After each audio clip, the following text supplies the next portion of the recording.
Hi guys, my name is Ep07, the host of Unscripted with LIV, a podcast that will change your life. I'm talking about raw, relevant, yet relatable conversations with go-getters, trendsetters, and inspirational figures. I'm back again with another exciting edition of Unscripted with LIV. My name is Ep07, the host of this podcast. If you're new to the channel, thank you so much for coming through. Don't forget to subscribe and share this particular episode with two of your favorite people and catch up on the other episodes. And if you've been a consistent listener, thank you so much. Or viewer, thank you so much for listening and viewing this podcast. Don't forget to subscribe if you haven't done that already and share this podcast as per tradition. Now, my guest for today is the one and only radical entrepreneur, Mr. Dumisani, and we're basically having a conversation around entrepreneurship. Welcome to Unscripted with LIV.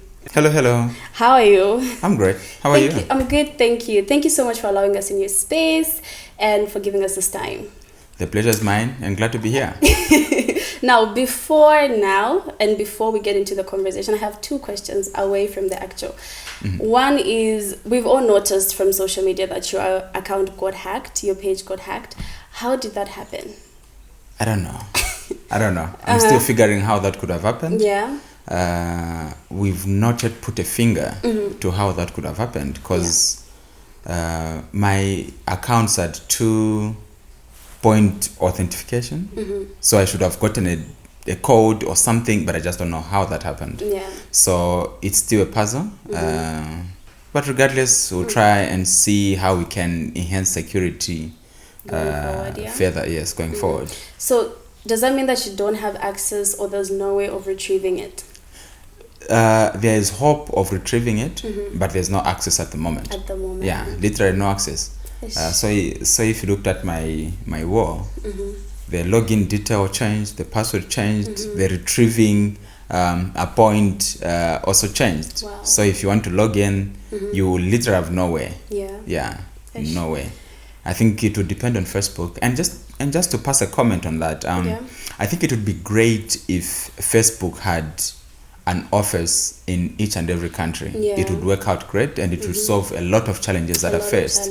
Yes, so if we had an officer or an office for Facebook in Zambia, it would have been a lot more easier to prove that, listen up, this is me.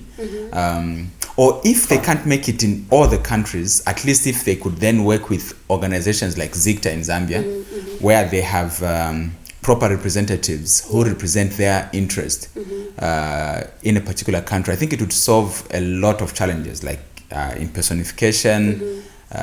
Is it impersonification? Is that the correct word? I should think so. Or is it impersonating? Impersonating, yeah? Yes. Yeah, I know. So impersonation and all those things that come with social media, I think those could have been avoided. So scamming would have been reduced and whatnot. I think that's a great idea, actually. And the reason why I'm asking this is I've seen a lot of public figures now experiencing the same thing, like back to back. And so the question is, where then is the problem? Is it the Facebook? Is it the people you give access to your accounts and stuff like that? But anyway, I hope and I trust that you will gain back your page, or at least people, I've seen people are following your new page, which is good. Yeah. And my second question is, I've been watching social media and everybody constantly asks about when are you getting married, and somebody said it's a national crisis and stuff like that. But in all honesty, how does it make you feel that, if I can say, most of Zambia wants you to get married? Well, it's quite interesting. It's quite interesting, and I don't know why. I don't know why. Well, because I know. Well, I'm 33, and we have a number of 33-year-olds who are not yet married. But it seems the light is on me on this issue of marriage. I don't know why, but well, it's quite interesting. I have 4 friends who then put up 617,000 kwacha towards the wedding. Then the other one put up and place to bring in my fikizolo, for my wedding. And my fikizolo is, a powerful duo from South Africa, powerful musicians to my wedding. And these guys are so geared up. And some of, very interesting friends who just came in, like the country partner for PwC, Price sort of Coopers. Andrew says, listen up, your wedding must be at the stadium. Don't worry about food. We shall come with packed lunch. So everyone is set but you. Yeah. And the chief. So I had a chief, who came in, was it last week?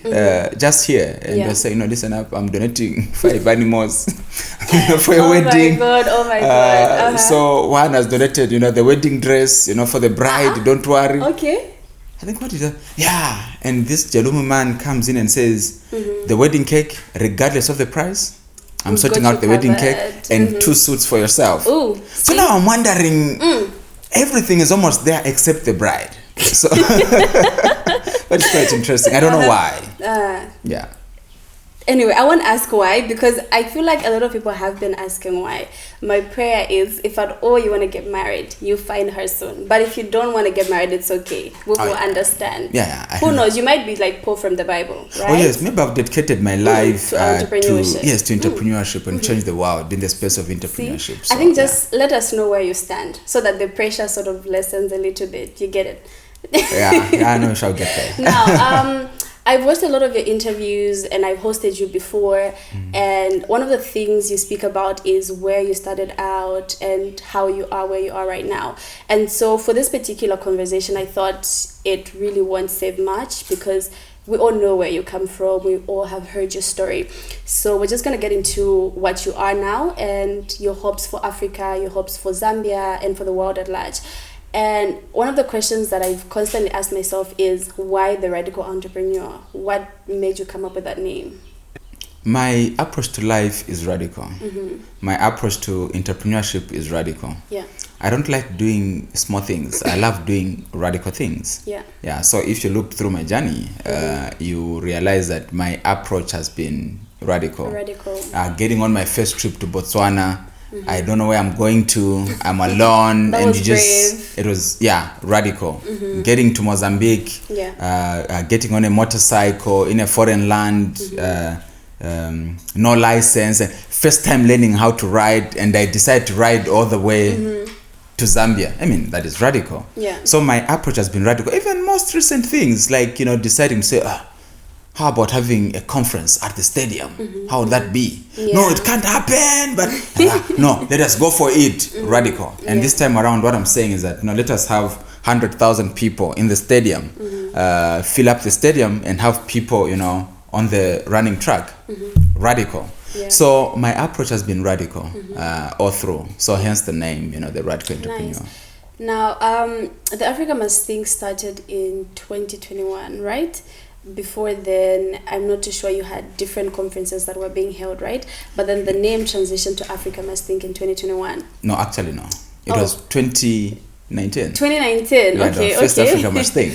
Yeah, but what inspired or what inspires the Africa Must Think conferences? Is it the fact that you want to educate more people or inform more people about entrepreneurship? Or is it the money, the returns, or like what exactly inspires the Africa Must Think conferences each and every year? All right, great. So Africa Must Think is an annual event, well, like you've already indicated. What inspired me to get there? I would genuinely wish to see many more Zambians and Africans wake up to the need for entrepreneurship. And the only way we can do this is by having a crusade that pushes for that. Yeah. I'm convinced that if we changed our mindset and positioned ourselves and pushed in that direction, there is so much more that we can achieve as a nation. Yeah. Because if you looked at it very well, you would discover that if we removed everyone from Zambia, like removed everyone, no human being in Zambia, everyone out, Zambia remains a very rich country. Okay. But the moment you put people back, it instantly becomes a third world country. So the problem is not Zambia. We have the resources. The problem is the people. So we are the poverty carriers, actually. Okay. So this mindset must change, and we need to realize that we are the ones that are to change the trajectory of our nation. So if you are to change the mindset, then we need the crusade. So if you looked at certain other countries like Switzerland, if you removed people out of it, it remains a very poor country. The moment you put people back, it instantly becomes a first world country, because they then instantly become the biggest exporters of chocolate when they don't have a single cocoa plant. So it is the people. So if you are to change the trajectory, we then have to change the people. So who then has the mantle to change the mindset of these people? We seem to have had no one who was championing that. And I felt maybe the country, and indeed Africa, has been waiting for a time such as this when I'll be alive to add a voice to this. So to me, I'm super passionate about this. Wow. Yeah, and I'm passionate to the core. In fact, to the core, to the point that I could even put my life, on the lifeline. Yes, so that we see how this could change. Yeah. No, I absolutely love that. I think this is the first time I've heard you explain it in such a way where it's not really about the returns or who's in, but like more on the aspect of wanting to have a transformation, like minds and setup. Now, what's that one lesson you've picked, the greatest lesson actually you've picked up in your journey as an entrepreneur? All right, great. Since you started, I think you said you started when you were very young. Yeah. All right, great. So maybe as I get to that, because sometimes just saying no, it is just the mindset, or maybe let me also put in the personal reason why I got to this. So two things led me to this. So one of the two, you may know about it. It's the France arrangement. Oh, yeah. So the first one is, growing up in the village, and, at 22, 23, I have these trucks and whatnot. Then people are wondering, no, this guy was poor. How come he can now own trucks and whatnot? And guess what? I was then called a Satanist. No, this guy must be a Satanist. How can he rise? No, he was a poor guy. He comes from a poor family. So how can he rise? So then I was accused of that. It was a very painful thing, very painful, experience. When I heard that, I was so hurt. Actually, I was so hurt to a point that I thought maybe it's better for me to stop working so that I become poor like and be accepted, by my people. Yeah, and I remember one incident. I think it would be very important that I share that just for you to get the context. So my paternal grandmother dies at the village. So after dying, how we in the village would have, a lot of children, So my grandmother had about 132 grandchildren, so which is where I fall. So at the funeral, we are then meant to contribute, 100 kwachas, 50 kwachas, depending on how much you can afford. So then I thought, since I'm better placed and better blessed, instead of contributing those 50 kwachas and 100 kwachas, let me contribute $500, which is like 10,000 kwacha now. So after contributing, because she died like on a Wednesday, and the burial was on a Sunday, then on a Monday I had a meeting in France. So I had to leave on a Saturday. After contributing, I left on a Saturday. So meaning I had to miss the burial. Now then the question was, who contributes that kind of money? First thing, who contributes 10,000? Open your eyes and see this. So that is one. Then number two, this guy has gone out. He's traveled. No, obviously he's gone to the ocean. So it was a very interesting experience when I heard of that, but very painful so. But this taught me one thing. If a number of us succeeded, such words would never come out of anybody's mouth because success then becomes a normal thing. So I am so determined to truly see how we can succeed. A number of us can get to succeed. It will make us better. Then the second thing was on how I was treated in France, a very painful experience at the airport. So from that experience, my personal take is that, it was the first time that I got in sales. That experience was so painful, such that I felt, and I strongly believe that I could have not been treated that way if I was coming from a well-to-do country. So being successful alone is not enough. We need a number of us to be successful in order for us to be respected out there. Nice. I love that. Now getting back to my question, which is, what's the greatest lesson you've learned in your entrepreneurship journey? The greatest lesson that I've learned in my entrepreneurship journey is that it's possible. Yeah, it's possible. If you dream it, you believe it, and you go for it, it is possible. Sometimes you might go through failures. It may not happen instantly, but the word of possibility is always there. And there are things that I've done that I felt were almost impossible to do, and I got down to have them achieved. So it has just reminded me that with perseverance, the drive and everything else, it is possible. It is possible. So the key word is it is possible. It is possible. Now, I mean, it's very much okay to say it's possible when things are okay, like your business is moving, your craft is moving. Yeah. But when you hit rock bottom, how then do you still hold on to the it is possible? I mean, of course, you've had your own fair share of losses and failures in your journey, but like, how did you manage to still remember that it is possible? All right. So I've always found comfort, from two fronts on how I handle failure. Yeah.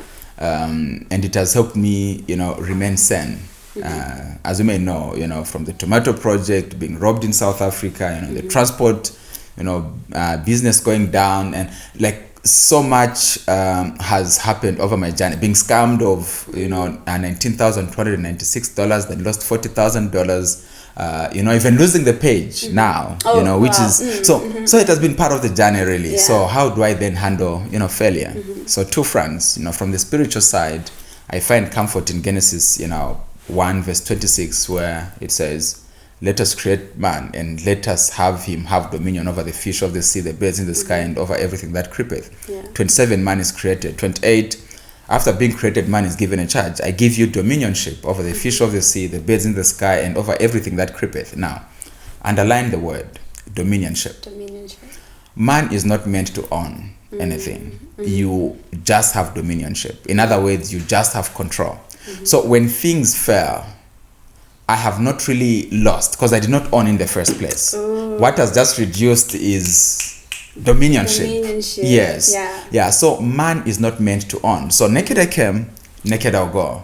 Ooh. So I don't get hurt when I make losses. I don't get hurt when it's like, I did not own in the first place. Yeah. No, that's powerful. So it is the same thing, with the vehicles that I have. Yeah. You find that to change ownership now, because I think I own, I'll need my signature, to change ownership for my vehicles, or maybe even properties, even this same property. To change ownership, you need my signature. But you know what? The day I'll die, at the funeral house, that uncle from the village will be like, so today you are in charge. Yeah. Then you'll be able to change the ownership of the vehicles without my signature. Why? Because I did not own in the first place. I just had dominionship. Now dominionship has moved to you. So man is not meant to own. You just have dominionship. So I find comfort. So when I make losses, it's like, I did not own in the first place. What has just reduced is the control. Yeah, so that is one end. Then the other end, I see my life as the movie. And I'm the starring in the movie. You are the star in your movie. Yeah, I look at it that way. And if you look at it, a movie which is interesting is one where, the starring is betrayed, makes a loss, people misunderstand him and whatnot, but he's a good guy. Yeah, even as it gets to the last fight, he just doesn't have to beat the enemies. He must be beaten first. But in the end, he's almost wins. But finally, he gets to win. So I see myself as the starring, and I'm going to go up to the last fight, and I will ultimately get to win. And what makes the movie interesting is the same ups and downs. Imagine watching a movie where the starring is beating everyone from beginning to end. You won't like it. If it's a love story, they meet, the books fall down, you're picking them, you look at each other in the eyes and like, and then they go to different countries, but then eventually they come together. Yes. So if it's a love story, it must have some betrayal, someone must lie, and then it will be interesting. But if you just meet and you fall in love and everyone is supporting you, that movie would be so boring. So it is the ups and the downs. The ups and the downs. I feel like those are like very important approaches towards life, understanding that you only have dominion of whatever God has given you, and also understanding that in the end you will always win. Personally, I think looking at life like that sort of helps you be a little more happy, be a little more hopeful, and just understand that it will get better with time. Now, you have championed a very great cause across the country, and a lot of people look up to you. A lot of young people, young and old actually, look up to you and are inspired by what you're doing. How does it feel like having so many people riding on the cause you're championing? Well, it is so humbling, really humbling. I know when I get to meet people and they're like, no, you see what you've done for me, you've impacted my life, you just don't know. And it is so humbling. I think it just underscores one thing, that there is impact being made. There is impact being made, and there is impact being felt. I think that is just encouraging me to continue pushing the agenda, because I strongly believe that we can truly, change the narrative of this country. And now I've even given myself a target that this change must be done within the next 40 years. 40 years, I would wish to see Zambia move from a third world country to a first world country. 40 years is all we need. If we put our hands together, push the agenda together, we can achieve this. Well, at least I'll be alive to see that. That's the thing. So we truly need to see how we can put our hands to the plow. Because you see, I'm so encouraged by certain countries that have gotten to achieve this. Like South Korea, it was the second poorest country in the world. In the early 1960s, when they were at war and things were just disorganized. But within 50 years, they moved on to become the top 10 richest countries in the world. Wow. So if they could achieve from being at the bottom to where they've actually gotten to, is an indication that we too can do it. And this is the story of Singapore and a number of other countries that have done that. So I strongly believe too that we can rise to the occasion and be able to get to the top. We just need to manage the mindset, change the mindset, and have a population that believes that they can do something. And if I can be that conduit to make that change, I would be more than glad. It is more honorable than anything else that I could ever acquire, material things and whatnot. So for me, it's a crusade, it's a ministry, it's a calling, to see to it that people rise to the occasion. Now, there's probably that one person, and I've heard you speak about this, but I want you to sort of make an emphasis on it. A lot of young people would say, no, I can't start a business because I don't have capital, or I haven't been to school. There's I would like to do this, but I don't have. What would you tell that one person who wants to start a business, but they don't have capital, or they think they don't have the right qualifications needed? All right, great. I think the biggest challenge that we seem to have is failure to take advantage of what we have at our disposal. Failure to take advantage of the advantage we have has been the biggest challenge that we seem to have as a people. We always want to look at what we don't have, and focus at what we don't have. There are people who, as an example, so this guy is a churchgoer, prayer warrior, when time comes to pray, those that do it in tongues, this brother can do tongues like no man's business. 24 and hours. And is known in church as a trustworthy person and trusted brother and whatnot. Just the failure to take advantage of that fact that he's known in church, he's respected in church, and people trust him. Failure to take advantage of that has made it difficult for some to get a job. Not realizing that I'm known, I'm appreciated, and what I do is appreciated, and use that to approach Mr. Mwanza or Mrs. Watt and talk to them about, I did this, can you help me get a job at your organization and whatnot. Because people trust you in this space, it can open doors for you in this other space. It is okay to look at your vantage point and see how you can take advantage of that. So that is just one example. There are those, and these are not conventional examples, but I think it is just important for people to get an idea of what I'm trying to put across. There are those who are like, oh no, you are pretty, you are beautiful, you've got the looks, and instead of I'm not talking about going it the wrong way, but just your beauty in itself. If you realize that you're beautiful, there is so much more that you can take advantage of. I remember at one time there was one very beautiful sister, at the church that I used to go to, very beautiful. And this sister started selling something, and she was selling MAC powder stuff and whatnot, and and because of how beautiful she was, when she approached, I'm selling this, I bought MAC powder when I didn't even know where to take it.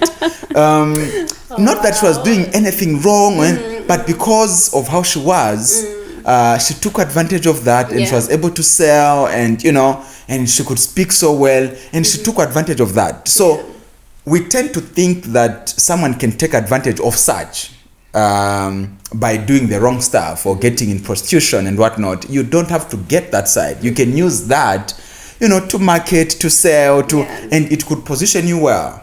There are people who are from well-to-do families, certain uncles who are connected and whatnot. Take advantage of that. Look at what you can. There are those people who can speak so well. Take advantage of that. There are those who are so good in school. Just see what you're so good at. Everybody has something that they have, that they are so poised for. There are those that can joke so well and outgoing so well. Take advantage of that. The challenge is we fail to take advantage of the things that we have a vantage point on.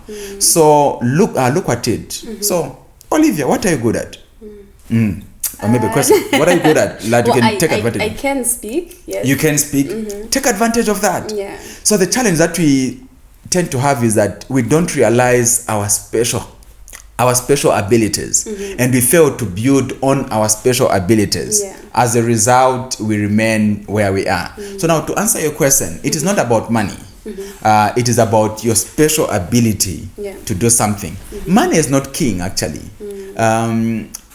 Finances are just one form of capital, and by the way, it is not the most important form of capital. The most important form of capital is your vantage point, your intellectual capital. That is your most important vantage point that you need to take advantage of. Because if money was the most important, then those that have gotten pensions would have become very successful entrepreneurs. But they got the pensions but still failed flat out. If money was the most important form of capital, then those that have gotten loans would have become very successful. They had the money but still failed. Those got loans, savings, and put in their business but still failed. They had the money but still failed. Why? Because finances are just one form of capital, and not even the most important form of capital. I like that.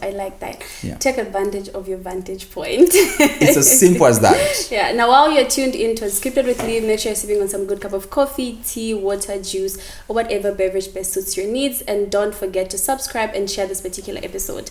Now, about a while back, you spoke about how you were going to start a business and transition it into a million kwacha business in a year. I don't know if I fell off along the way or what, but I don't really know what happened. How did that happen? Did it happen? Where are we at right now? With that challenge. So that was actually discontinued, and here's why. What I then indicated was you can start a business, from scratch, with a capital of 20,000 kwacha, and raise it to a turnover of 3 million within a year. And it was just meant to show the public and prove to the public that this can be done. And I was to take people through the different stages, naming the business, registering, and how you position it. It was just to let people realize that it is possible. But then along the way, we faced a few challenges. So one, people then started saying, no, you already have an advantage. You're a brand and you don't. Let someone else. So let someone else do it. And so I think it then got to be a challenge, because then you are trying to prove something and push an agenda to let people, pick lessons. But then in the process, they are saying, no, even if you achieve it, still it is because of this. So then it failed to achieve the purpose. So then I was like, I think it makes no sense even to go with it. So that's how I decided just to let it slide. Oh, I see. Now, a lot of people say the journey of entrepreneurship can be lonely. Is that true? First of all, before I ask my second question, is it true? Well, it can be lonely. It can be lonely because certain times you find yourself at the middle of the night. You have these big dreams. You are trying to push in this direction, and maybe things are failing. Things are failing, and life is just tough. And generally, people don't care. People just don't care. That's the harsh truth. And the earlier we realize that, the better. People just don't care. Of course, you can talk to them, but Okay. Yeah. Well, they may show concern when you're there, but they just don't care. So you feel alone. You feel left alone. You feel that impact. But my word of advice is that, you see, you've already begun the journey. You gotta continue with it. Yes. But it can be a lonely journey. And not just lonely, but painful too. I was gonna ask what one can do, but you've already given advice to say just continue because you began this. Now, we're running out of time, but before we go, I have, I think, 3 questions I'd like to ask, and your responses should be under a minute, please. Okay. Yes. Now, I asked you what lesson you picked up when you just started out, or since you've been an entrepreneur, and you said it is possible. My other question is, from a very young age, because that's when you started up your businesses and stuff like that. What's that one lesson you feel you learned when you were young that propelled you to be the person you are today? If you look back from your childhood and everything, what's that one thing you learned? Owning up and manning up and realizing that I'm 100% in charge of my life. Wow. Yeah.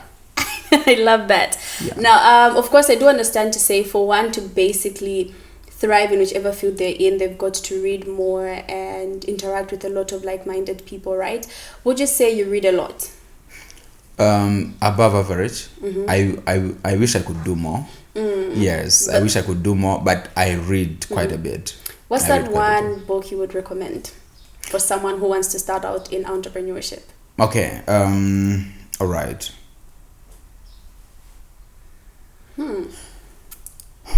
No, I'm trying to think of the easier ones that people can easily, pick on. So the easier one to understand in terms of, pushing you, I would say Think and Grow Rich would play a very good role. Yeah. But if you're looking at positioning your business very well, I would call for Blue Ocean Strategy. A Blue Ocean Strategy would do the magic for you, but it's quite involving intellectually, because then you need to I should warn you, but it's a brilliant book. It positions you on instead of working in the red ocean where you are competing, and you can get into the blue ocean where there's no competition. So you position yourself to make competition irrelevant. So how do you make competition irrelevant? I think that book is a pretty great book. I would highly recommend it. I know you have a lot of qualifications academically, but why don't you speak about that? Because before I think the first time we hosted you was in 2021 with a colleague of mine at Unza Radio. And that was the first time I ever heard you speak about your qualifications, the fact that you were doing ACC at that time, was it? Okay, yeah. Well, I don't know. For me, it's like every single time I hear you, you never speak about your academic qualifications. You just come as this person. And one would think, oh, he just went up to grade 12 and that's it. So why don't you speak about your academic qualifications whenever you're preaching entrepreneurship? Well, I think they are not really necessary. I'm a chartered accountant, but I've never been employed as an accountant or served in that position. Your whole life? My whole life. So master's business administration, I've never been employed. So a PhD, which I'm getting on later this year, I'll be looking at leadership. Yeah. But why don't I talk about qualifications? I believe education, formal education, is just good as backup. You will notice one thing. The things that we get to do in life generally are not so connected to the day-to-day things that you do in life, are not so connected to the qualifications that you get. Are qualifications important? Yes, they are. They are important because they then prove that you are trainable. But not that is what you get to face in real life. Even as accountants, those that have trained in accountants, who are working as accountants, you realize now that there are systems, there's pastel, there's what. So you don't do, that hard cracking that you get to do whilst in school. So what is important for me, and the only reason why I'm getting formal education, it is to prove to people that you can be educated and still be an entrepreneur. Because prior to now, people used to think that Those that are educated get to be employed. Those that are not educated end up being entrepreneurs. Exactly. My point is that entrepreneurship and education are not mutually exclusive, such that when you have one, then you can't do the other. Yes. And the only reason why I'm even grilling myself to go for this PhD, it is for a simple reason. So that I can tell to doctors to say, listen up, you can be a doctor and still be an entrepreneur.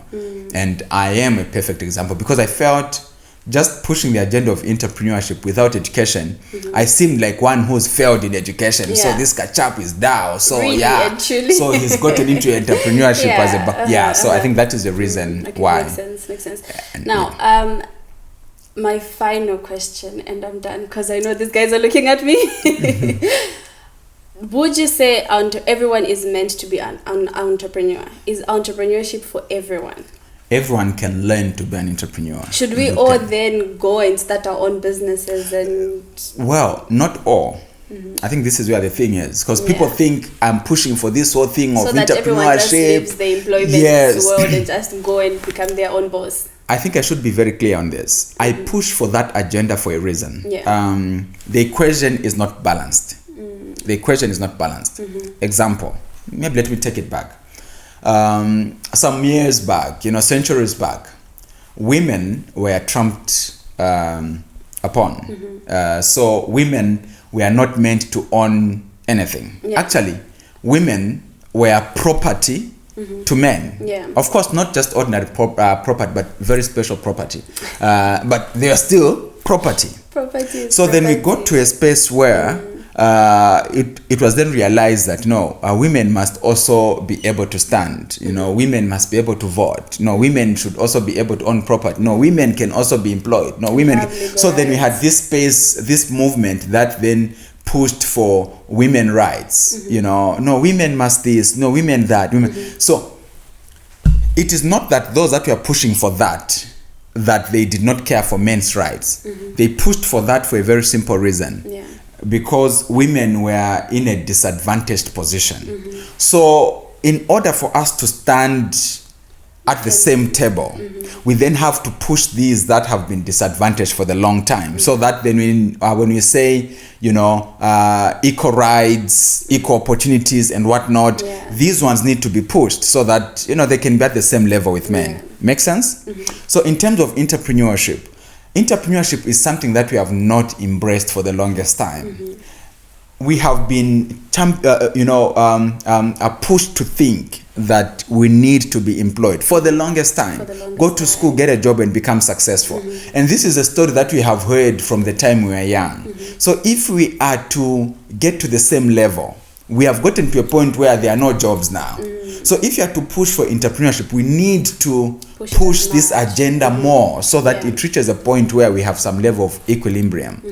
The challenge that we seem to have at the moment is that there are very few people that believe that they can be powerful entrepreneurs. A number of people are scared of entrepreneurship and they are scared of failure. But there are a number of people who are employed who can make very powerful entrepreneurs. So how do we push this? We need to preach the agenda of entrepreneurship, and we need concerted efforts to change this mindset. Especially in Zambia, it is worse. In Zambia, it is very worse because after independence, we found ourselves in a space where we had the Mulungushi economic reforms, material economic reforms, where the government owned everything, and people were then employed by the government, and we are so dependent on the government, we are pro-socialist. But now, despite having gone pro-capitalist, the mindset is still pro-socialist, where we are saying, Boma Yanganepo, the government should look at this issue. And we don't believe that we can run the economy. And that is why, if you look at the big corporations in Zambia, they are not owned by Zambians. The big banks, we own nothing as Zambians, really, to a large extent. But go to Kenya, if you look at the big hotels, they are owned by Kenyans, indigenous Kenyans. So we need to change this mindset. So it will call for poking and pushing and whatnot to reach a point where things can balance out. Okay, now that makes sense. Now, under a minute, when all is said and done, what would you want to be remembered for as a radical entrepreneur? A person who pushed for economic liberation, economic freedom.